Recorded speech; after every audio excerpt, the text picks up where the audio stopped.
అందరికీ నమస్తే. ఆంధ్రప్రభ భక్తి ఛానల్‌కి స్వాగతం. నేను మీ సంతోషి. వేములవాడ రాజరాజేశ్వర స్వామి ఆలయంలో ఇప్పటి వరకు 23 కోడలు మరణించాయి. అలాగే ఇంకా చాలా కోడలు అనారోగ్యంతో ఉన్నాయని చెప్పేసి వార్తలైతే వస్తున్నాయి. అసలు ఈ కోడలు మరణించడానికి గల కారణం ఏంటి? అండ్ దీనివల్ల మనకేమన్నా శాపం వచ్చే అవకాశం ఉందా? దీని గురించి మనతో పాటు క్లుప్తంగా వివరించడానికి ప్రొఫెసర్ అలాగే డాక్టర్ అయినటువంటి ముర్లపూడి సత్యనారాయణ మూర్తి గారు ఉన్నారు. ఆయన అడిగి తెలుసుకుందాం. నమస్తే గురువు. నమస్కారం మా సంతోషి.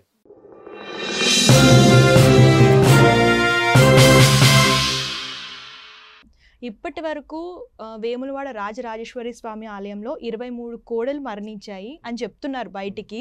సో అఫీషియల్గా ఎన్ని మరణించాయో మనకి ఇంకా నెంబర్ అనేది అంత క్లియర్గా తెలియలేదు. కాకపోతే ఇంకా ఒక 50-80 వరకు అనారోగ్యంతో ఉన్నాయని చెప్పేసి అని అంటున్నారు గురువుగారు. అసలు ఇది ఎందుకు జరిగింది? దేనికోసం జరిగింది? 100% ఉన్నాయమ్మా. ఎక్కువ చావులున్నా తక్కువ అని చెప్పాం గవర్నమెంట్. కరోనా టైంలో కూడా భయపడతామని.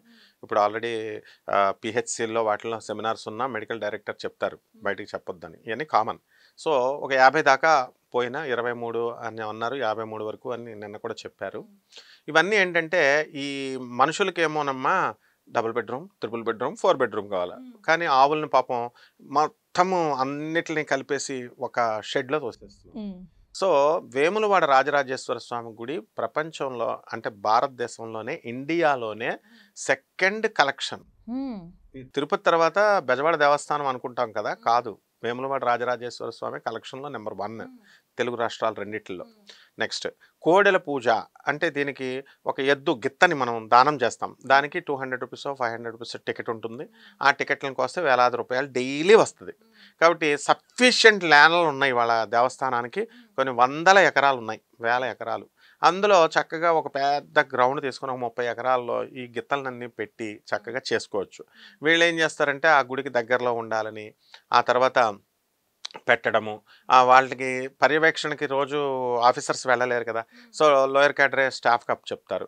వీళ్ళు ఏం చేస్తారంటే వాళ్ళని అన్నిటిని కుక్కేస్తారు. ఎప్పటికప్పుడు అవి రెట్ల వేస్తుంటే అవంతా కడగాలి, ఆ పేడలన్నీ కడగాలి. అవి పామేసుకుంటాయి కదా, వాష్ చేయాలి.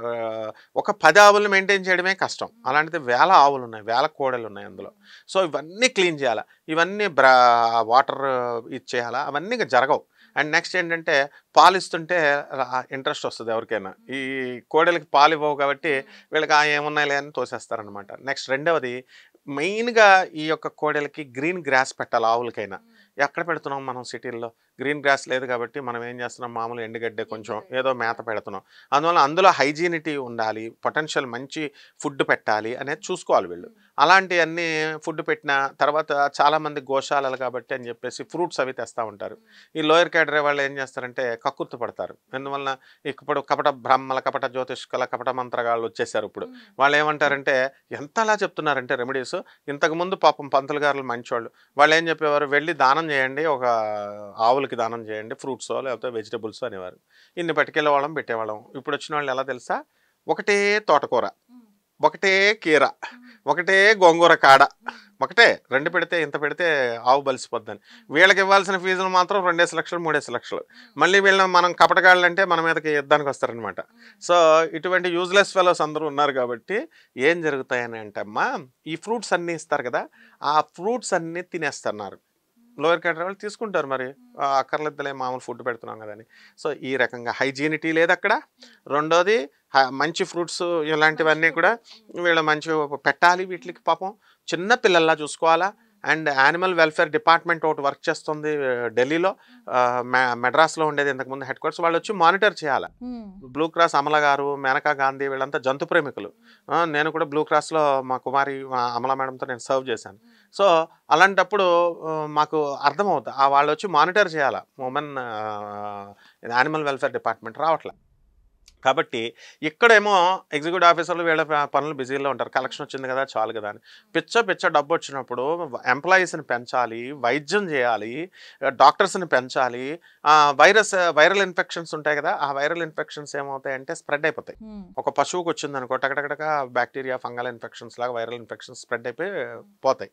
అండ్ యానిమల్స్కి ఐడెంటిఫై చేయడం కొంచెం కష్టం. మనుషులంటే పాపం చెప్తారు పైకి, ఏదే అన్నది ఉన్న వెటనరీ డాక్టర్స్ ఉన్నా కూడా కొంచెం కష్టమే ఏదైనా. సో అది చాలా స్పీడ్గా స్ప్రెడ్ అయిపోతుంది. ఇవి కారణాలు. ఇకపోతే ఇవి ఇన్ని చచ్చిపోతే మరి పాపమే కదండి అని అంటే మహాపాపం. వీళ్ళు ఏమనుకుంటున్నారంటే ఒక రెగ్యులర్ డ్యూటీ లాగా చేస్తున్నారు. ఈ భక్తులు ఏం చేస్తారంటే మనం కోడికి ఇచ్చేసామా దానం ఇచ్చేస్తారనమాట. వీటిని దానం ఇచ్చేసి ఒక 200 టికెట్ కొట్టేస్తారు. కొట్టేసి ఒక 5,000 ఎంతో ఇచ్చేసి వాళ్ళు మేతకని చెప్పేసి ఇచ్చేసి ఇంక వదిలిచేసుకుంటారు. ఆ తర్వాత కోడలు ఎలా ఉన్నాయి ఏంటి అన్నది ఇంకా ఏ భక్తుడు కూడా రాడు. వీళ్ళు కూడా ఏం చేస్తారంటే యానిమల్స్ని ఇప్పుడు ఈ చీరలన్నీ అమ్మవారికి మనం పెడతాం కదా, చీరలు మళ్ళీ వేలంపాటి పెట్టి అమ్ముతారు. అలా ఈ కోడెల్ని వేలంపాటి పెట్టి అమ్మేవారు. లేకపోతే వాళ్ళు మళ్ళీ ఎవరికైతే రైతులకు కావాలో ఈ మధ్యకాలంలో ఈ ఇన్సిడెంట్స్ జరిగిన తర్వాత ఇప్పుడు రేవంత్ రెడ్డి గారు వాళ్ళు వచ్చి డెసిషన్ తీసుకుని వాటిని ఫ్రీగా రైతులకు ఇస్తున్నారు. ఆ రైతులని జాగ్రత్తగా చూసుకోండి అని చెప్పి అది మంచి స్టెప్, అప్రిషియబుల్ స్టెప్.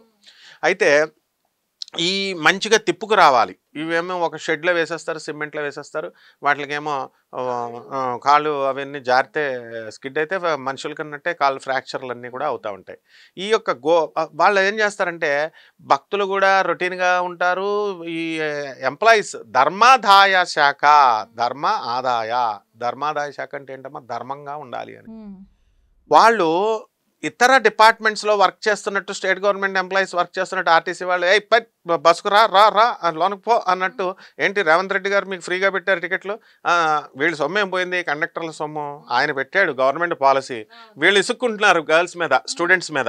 వీళ్ళకి ఎందుకు ఎక్కువైతే విసుగు ఉంటుంది. అలా గవర్నమెంట్ పాలసీని వీళ్ళు ఇంప్లిమెంట్ చేయాలి. అలాగే వీళ్ళు కూడా ఏం చేయాలా, నీకు అంతకీ సీన్ ఉంటే రేవంత్ రెడ్డిని అడగాల. కాబట్టి వీళ్ళకి ఆ ధైర్యం ఉండదు. మళ్ళీ ఎండీని అడగరు. అలాగా వీళ్ళు ఏం చేస్తారంటే ఈ ఎగ్జిక్యూటివ్ ఆఫీసర్లు వీళ్ళంతా కూడా వీళ్ళు గవర్నమెంట్ పాలసీ పెట్టినప్పుడు రేవంత్ రెడ్డి గారు వాళ్ళు పంచమని పెట్టినప్పుడు అప్పుడు పంచుతున్నారు. గుడ్. అంతకుముందు ఇండివిజువల్ డెసిషన్స్ లేవు. ఇప్పుడు అసలు మిగతా డిపార్ట్మెంట్స్ లాగా తిరుపతిలో చూడు, వెళ్ళిపో అని తోసేస్తారు. లేకపోతే రష్ కూడా అలాంటి వాళ్ళు అక్కడే కూర్చుంటారు అరగంట సేపు. అందుకే గంటకు తగ్గ బొంతని వీళ్ళకి తగ్గ ర్యాష్ వాళ్ళకి తగ్గ భక్తులు పెట్టారనమాట. సో మిగతా డిపార్ట్మెంట్స్కి వినూత్నంగా విభిన్నంగా వర్క్ చేయాలి. జాలి దయ అన్నీ ఉండాలి. అట్లీస్ట్ యానిమల్స్ దగ్గర ఉండాలి, ఈ కోడల దగ్గర. అలా వర్క్ చేయకుండా మంచిగా ఆడవాళ్ళు కొంతమంది మంచిగా చూసుకునే వాళ్ళు ఉంటారు, అలాంటి వాళ్ళని ఎంప్లాయ్ చేయాలి. అక్కడ చేస్తే సరిపోతుంది. ఇకపోతే ఈ భగీరథుడు అనేటటువంటి ఆయన ఇక్ష్వాకు వంశంలో, శ్రీరామచంద్ర వంశంలో పుట్టిన ఆయన. వాళ్ళ వంశం వాళ్ళు 21 తరాలకి మోక్షం లేదు, ప్రేతాత్మల్లాగా వేలాడుతున్నాయి, పితృలోకాలకు కూడా వెళ్ళలేదు, స్వర్గవాసం రావడం లేదని చెప్పి ఆయన ఋషులైనటువంటి వాళ్ళే తపస్సులు చేసి ఆ భూమి మీదకి తెప్పించారు. గంగని తెప్పించి వాళ్ళ వంశం వాళ్ళ మీద ప్రవహించేలాగా చేస్తే అప్పుడు పాప ప్రక్షాళన జరిగి 21 తరాల వారికి మోక్షం వచ్చింది. మరి ఇప్పుడు ఆవుని చంపితే బ్రహ్మహత్యా పాతకం కదా, బ్రహ్మహత్యా పాతకం చేసినటువంటి వీళ్ళ వంశీకులకి అందరికీ తగలదా? వీళ్ళందరికీ ఇప్పుడు చంపేసిన వాళ్ళు చిన్న ఆఫీసర్స్ అవ్వచ్చు, పెద్దవాళ్ళు అవ్వచ్చు, స్టాఫ్ అవ్వచ్చు, ఎవరైనా సరే మొత్తం మీద బ్రహ్మహత్యా పాతకం కలుగుతుంది. దాన్ని తప్పించాలి వీళ్ళు. దాన్ని ఇప్పుడు ఏమైంది, ఈయన గౌతమ మహర్షి ఆయన ఏం చేస్తాడంటే రాజమండ్రి దగ్గర కొవ్వూరు గోదావరి నది ఉంది.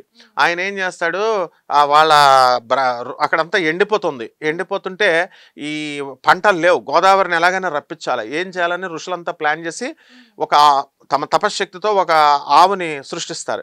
అది వెళ్ళి వశిష్ఠుడు పొద్దున గింజలేస్తే వాళ్ళు తపస్సు చేసుకుని వచ్చేసరికి రిటర్న్ వచ్చేసరికి అవి మొక్కలు వడ్లు మొలిచేసి పంట ఇచ్చేసి ధాన్యాలు ఒలుచుకొని సాయంత్రం ఫుడ్ వండుకునేవారు వీళ్ళు, రైస్. అలా చేసేటటువంటి వీళ్ళు ఏం జరిగిందంటే ఈ ఋషులంతా ఈ గోదావరిని మనం భూమి మీదకి తెచ్చే సీన్ మనకు లేదు, గౌతమ్ మహర్షికే ఉంది.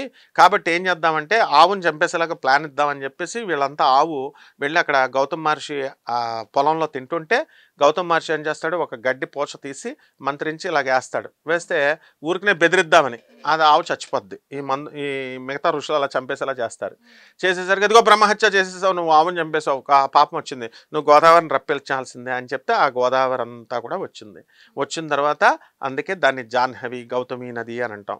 అంటే ఇక్కడ గోహత్య చేసినందుకు వీళ్ళు ఏం చేశారు, పెద్ద పెద్ద ఋషులే వాళ్ళే మహాపాపాల నుంచి తప్పించుకోవడం, వాళ్ళ వంశీకులు తప్పించుకోవడం కోసం గోదావరిని గంగల్ని భూమి మీదకి తీసుకొస్తున్నారు. వీళ్ళంతా ఎంప్లాయ్మెంట్ వాళ్ళు, వీళ్ళకి అనవసరంగా మహాపాపాల్లో చిక్కుకున్నారు. కాబట్టి ఇక నుంచి అయినా వాళ్ళు మంచిగా మిగతా ఆవుల్ని మంచి వెటనరీ డాక్టర్స్ని పెట్టి చేసి ఒకటి కూడా చనిపోకుండా ఉంటే ఈ పాపాల నుంచి విముక్తులవుతారు.